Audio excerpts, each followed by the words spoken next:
Hey there. As I record this, I am in Seoul, South Korea. I rushed over here because I got word that my father was really sick. His health was declining very quickly. He has been battling cancer in various forms for the last 2 years and has had a very up and down battle. I wanted to share this talk that I gave at my friend Justin Shank's Growth Now Summit Live. I wanted to be able to tell my dad that I told our story to the world. Reconciling my relationship with my dad was one of the most difficult things that I've ever done, but it was also a decision that I made. And I'm really happy now, especially now, that I did and that we had these last couple of years together where we could rebuild some semblance of a relationship. Whatever your situation is, please understand me. I'm not telling you to do this or that or telling you how to live your life. I'm just sharing our story. I hope that you find this message helpful, encouraging, inspiring. I want to thank again Justin Shank for letting me share this. And I also want to thank my friend Jeremy Bulowski for editing this video so quickly due to the nature of the time. And I hope that you enjoy. I'm honored to be here. It's really a privilege. I've known Justin for years, and before we get into it, you can tell a lot about a person by the people he or she attracts. And it's been awesome to just kind of soak up the energy and be here. Game recognizes game, you know what I'm saying? A pro recognizes a pro. And today I want to share, not from the perspective of a sage from a stage or even a guide from the side, but just a fellow journeyer. Somebody who's walking this crazy path of making a difference in the world, trying to be your best, squeeze all the juice out of the orange before we go home, Anyone with me? And as long as I can remember, I've been a big fan of personal growth. I don't know where it came from. I wasn't surrounded by people who were really into that when I was growing up. I hated reading until I discovered personal development books.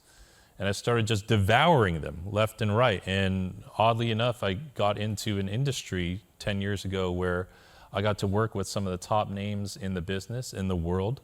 My clients, all of you would know. And when you talk about growth, it's really interesting because growth, at least in our world, is viewed very externally. Follower count, money you make, what you look like and how you show up online, which I get. But today, I want to kind of share something that I've never actually really shared before and talk about growth from the heart. Yeah. And the interesting thing about the heart is that in my industry, in our industry, I think a lot of us overlap. A lot of people talk about leading and sharing from the heart, but very few people talk about this, a broken heart. A heart that has been not just broken, but shredded. And I'm not going to depress all of you before lunch, but I want to go a little bit deeper here. And I want to start with a story that took place a couple years ago with my father. And my father and I have never had a good relationship. We were estranged for a really long time for, in my opinion, very valid reasons. And when I turned 40 back in 2018, he sent me this email. And he said, "It's your 40th birthday, age of no delusion, always wondering how you are doing, no more angry at you, Dad." And we hadn't talked for 10 years. And you can see he emailed me on my birthday, June 25th, in case any of you want to get me something. It's coming up soon. And I got this email. And those moments in your life where you just got to make a decision? And it's kind of like, I think this is a test. It's like the final boss in a video game.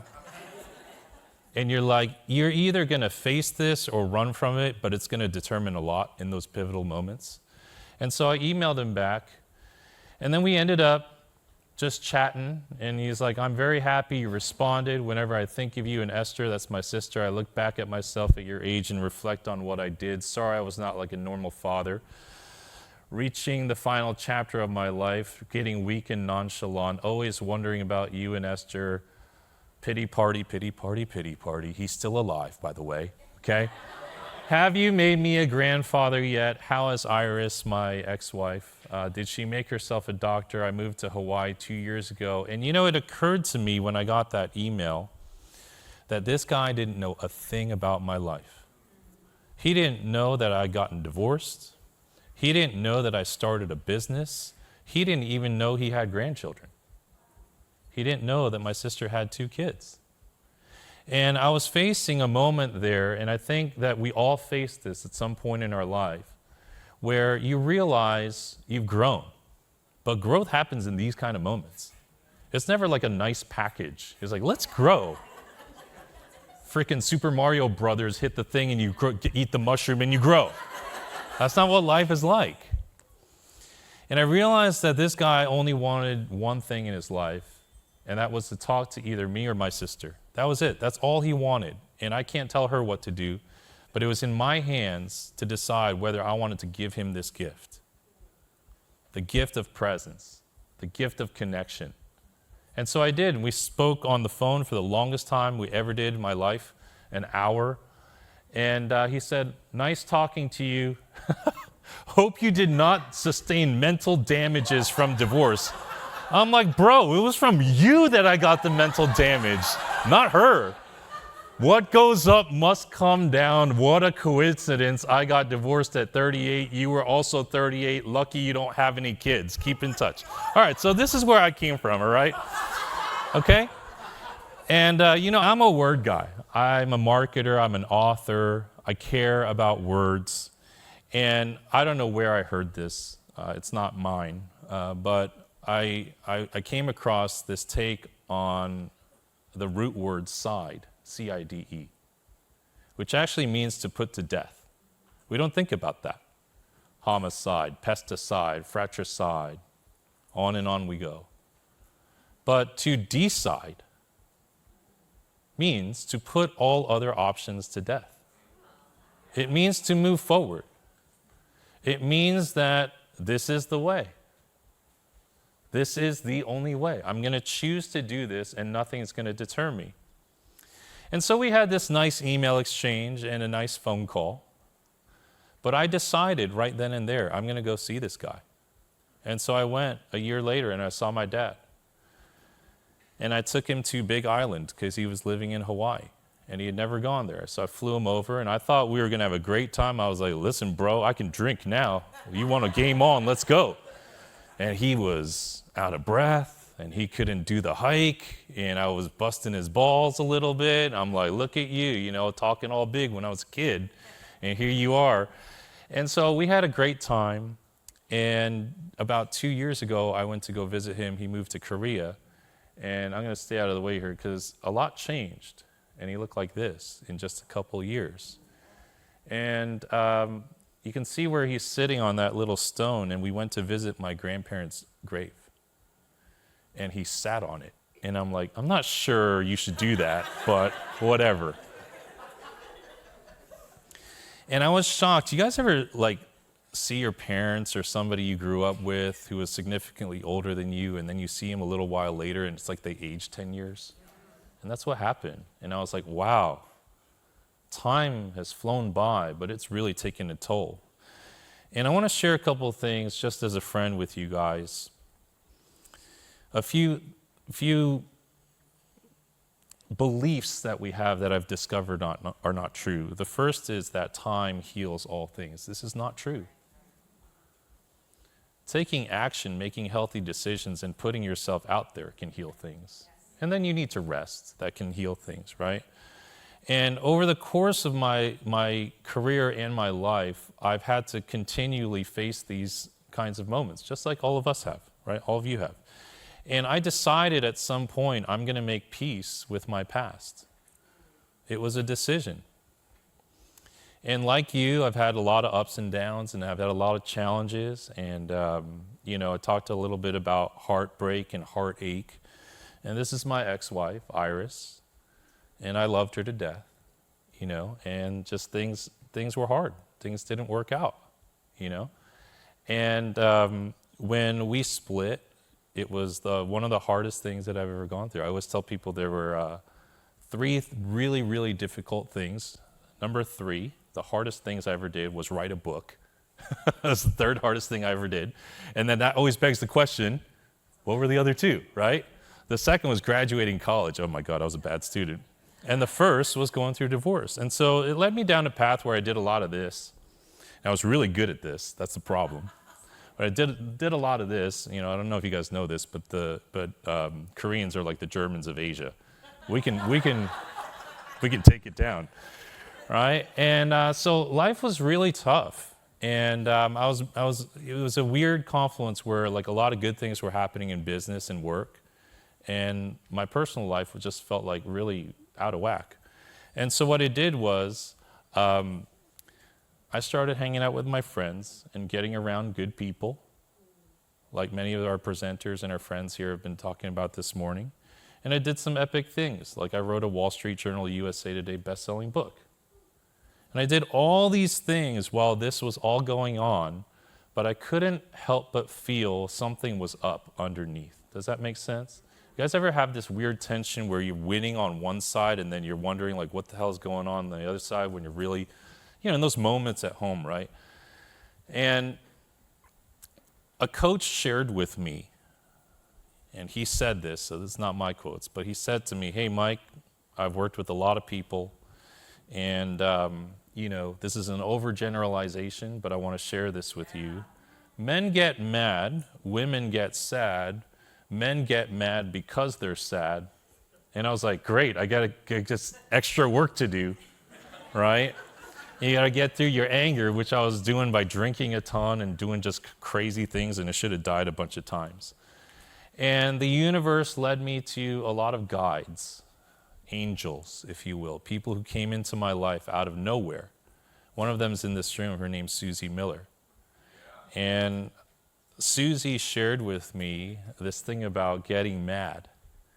And she goes, oh, you Asian guys, so mad. You high performers, so mad. And she's like, I get it, because I'm Asian and a high performer. And she said, Mike, you're spending so much energy trying to hold a beach ball under the water. You guys ever do that? Like when you're at the pool? It's like, it takes a lot of energy to keep that thing underwater. And then finally you give up because you realize this is ridiculous. What am I doing? And then the ball shoots up out of the water. And she's like, that's what's happening with you. This is what's going on with your emotions. You're trying to bottle these things down, and you've got to work through that so that we can touch the pain and so that you can actually heal.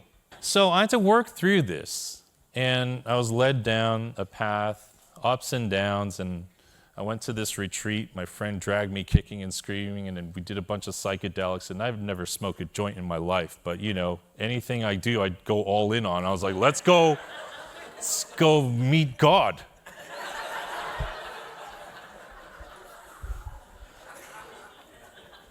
I could talk for years about this stuff. Let's talk about psychedelics. Okay, I'm not Joe Rogan, but hey, I'll go there. You know, and you get these ups and downs, and I had more loss, just like we all have in life, and I had to say goodbye to my dog, my first dog, which I bought from my ex-wife, and that was really interesting because she called me and she said, hey, Simba is really sick. Can you come to the city? I live in New Jersey. Can you come to the city and see us? And so we reconnected, and it was really interesting to see her.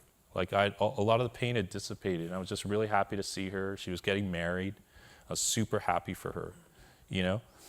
And a little while later, I got my own dog, and this is Fuji, and she's freaking cute, you know? And I even though I had these big changes in my life, and my business was going well, this pain afforded me the opportunity to make these real great moments. Like we just went to Hawaii last year. That's my family. It's my sister over there, my brother-in-law next to me.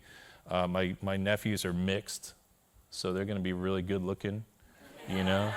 I don't call them by their name. That's meat bag 1 and meat bag 2, you know. And I discovered, guys, because so many of us in this room have talked about rebuilding or writing a new story when it comes to our business, and we talk a lot through the lens of business, but nobody sees this stuff. And I discovered it's truly possible to rebuild a life. And so that leads me into point number 2, and I think that this is, in a sense, a way that a lot of us avoid things. And we say things and believe things like, well, what happened, happened. It is what it is. You ever hear someone say that? Ever catch yourself saying that? And I think there's a sense of resignation and giving up your agency and power when we say that. And so I've tried to curb myself from saying that. It's a false belief, right? And I realize that a lot of times that I do this to myself because I'm honestly really critical of myself. Anyone else here? Pretty critical? And I want to share this phrase with you that I've started saying to myself a lot. Your self-criticism could use a softer touch. Does that feel good? Does that like feel compassion? Do you feel like you're giving yourself a little bit of a hug? You know, and so I worked through all this craziness with my dad and my ex-wife and losing our dog, and not just that, but the life I thought we were going to have. And I really started to sit with myself, despite being really busy and traveling and speaking and building my business and all these other things that the world says externally are success. I really started to sit with myself. I stopped drinking so much. I started to really sit with myself. And somehow the universe led me down these questions. Hey, if you had a child, I don't have kids. If you had a child like you, would you be proud of him? And I had to really sit with that. And eventually I was like, yeah, I would. And then I asked myself, if you had a younger brother like you, would you be proud of him? If I had a younger brother that went through what I went through in my 30s, would I be proud of him? I would say, yeah. And these aren't self-aggrandizing questions. Does that make sense? You're just learning to be compassionate with yourself. A friend recently invited me to his daughter's first birthday. His wife is Korean. And there is a tradition in Korean culture that the first birthday of your child is a really big deal because kids used to die so much, right? There was so much infant death. So if they made it to a year, like that was a really big deal. It's like a huge celebration. And this guy he's a life and executive coach. He's just like us. He's into personal growth and development. And so he put out a logbook for us all to write a message to his daughter. And I wrote to her, "Dear Sage, love yourself. It's who you have to spend the rest of your life with." And then because I'm in branding, I wrote MikeKim.com. Hey, you never know. The youngest member of my mastermind ever, right? And when you do this, I really hope that you'll consider this. I'm not saying this as an expert to you guys. I'm just saying this as a friend, right? These are life lessons that I've learned. And you'll find that, wow, dang, this still stings, but then it's not as bad as it used to be. You know, you kind of get hurt sometimes. You're like, okay, it doesn't hurt as much. I know I'm healing. It still stings, but I know I'm healing. Yeah, this still hurts. But you're able to move forward because you're starting to learn how to love yourself and to be with yourself and accept every version of yourself. I don't have any of these things on the screen because these are rather private, but I started writing letters to myself, like journal by hand. Dear 16-year-old Mike. Dear 30s Mike. Damn. Wow. That was a lot, bro. I've been talking a lot about your relationship with yourself right now, but here's the last false belief I want to leave you with, that you can grow alone. You can't. There are things that will only be tested in the context of relationship. And so I started to open my heart back up again. A lot of times when we're in pain, we experience disappointment, we shrivel up, we close up, we lock up. Anyone like that here? Right? Yeah? And so I started to say yes to hanging out with more friends and just doing nothing and playing music. And I started saying yes to meeting more of the people in my coaching groups and my masterminds. And just this past year, in February, just a few months ago, I willingly took a trip to Uganda. And this is my friend up there on the roof with me, James Harrington. I've known James for 25 years, and he runs an organization called the Ugandan Water Project that provides clean water and does a lot of endeavors over there. And I just said yes. And it was a heart-opening trip for me in many ways. I came across on my phone recently, about last year or so, 2 years ago, this app that I had called Day One, and I totally forgot that I had it. It's a journaling app. And I found that I had journaled like 3 times on this thing, but it was way, like a way long time ago. I want to share this. This is so like, oh my God, I can't believe I'm sharing this with you guys. November 28th, 2014. Look at that beacon of inspiration and hope down there. That's a freaking winner right there. This guy's got the makings of a winner, right? Life is so fast. I'm already 36. Before it, I know it, I'll be 40. Terrified. He's an idiot. Life is over at 36, right? It's not just a number. Crazy. I'm too old to be a pro athlete. Mortality is on my mind. What the heck is wrong with this dude? I realize he is his father's son. He's got this penchant, right? Like he's got this penchant for like, oh, that's just pointless. I was like, damn. And all I want to do is stay home, create, write, and see the world. Oxymoron, contradiction. Stay home yet see the world. This guy knows nothing. Okay, and I took that picture and look at it. Iris got the job at Pfizer. This is my ex-wife. She got a job at Pfizer. I might quit or go part-time at work. This is 2014. Holy fuck. It's the only time I ever sworn on stage. Thank you, Justin. This is getting real. I'm freaking terrified. Looked at the pic in the previous entry. It looked like crap. I'll be 37, 3 exclamation points. I'm freaking scared. What the? Wow. And I saw this. I was like, wow. How far have you come, dude? Incredible. And you did it because you didn't do it alone. And so I want to share this. I wrote this just last summer. What a great freaking day. It's perfect. The windows are cool. Open, cool but warm summer breeze, half moon, so quiet. What a great day. What a great week. Golf today, bowling last Sunday. Look at you. I have grown. You have grown. Dad and I still text once in a while. He sends me these completely random texts. Boom. I'm like, who is that? He just sends me it, and he's battling cancer, okay? And he sent me this recently, and I was like, oh yeah, I remember that lady. The time I went to Hawaii to see you, he couldn't bear to have dinner with me alone, so he brought this lady. And I was like, is she your girlfriend? He's like, nah, she's my associate. And so I joke, I'm going to share you a couple texts with my dad and I. So this is just personal between us, you know, and I realize he just wants a friend. And so do I. I say that again. He just wants a friend, and so do I. Right? Man to man.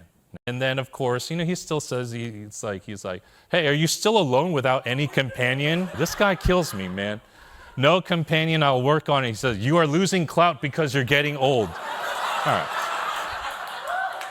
Motherfucker. This dude doesn't know it, but the day he dies, I'm publishing a book and it's going to be a bestseller. It's called Shit My Dad Says. And you know what's great? I'm going to send this video to him and he's going to laugh his ass off. Because, you know, he sends me stuff like this, just random YouTube videos about blood sugar. You are approaching 50 years of age. Pay attention to high level of blood pressure and sugar. And you know, I read this, and you know how I read it now? I love you. I'm sorry.